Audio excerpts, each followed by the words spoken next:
In today's video, I'm going to teach you how to track custom dimensions in Google Analytics 4. By the end, you'll know exactly where to go, what each field means, and how to save your setup so you can start reporting on the data that matters most to your business.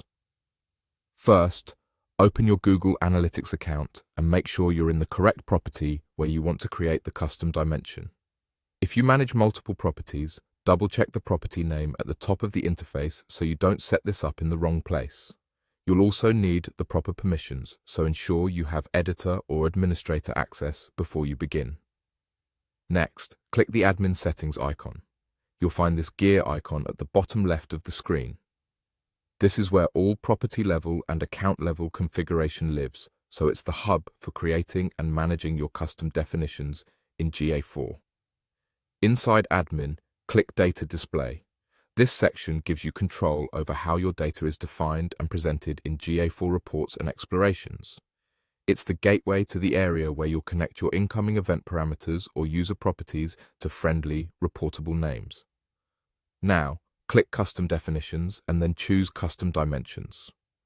This is where you can see any dimensions you've already created, along with their scope and the parameters they reference. If you're new to this, think of custom dimensions as labels you apply to your incoming data so you can segment and analyze it in reports. Click Create Custom Dimension and fill in the fields. Start by giving your dimension a clear, descriptive name that your team will recognize later. Add a brief description to capture the intent or the business question it supports. Choose the appropriate scope, typically event for most parameters you send with your events, or user if it's a persistent user-level attribute. Then, select the exact event parameter or user property you're already sending into GA4 that this dimension should reference. If you don't see it listed, it likely hasn't been received by GA4 yet. Make sure the parameter is being collected before expecting the dimension to populate. Avoid using any personally identifiable information and follow a consistent naming convention so your reporting stays organized. Once done, click Save. Your new custom dimension will appear in the list.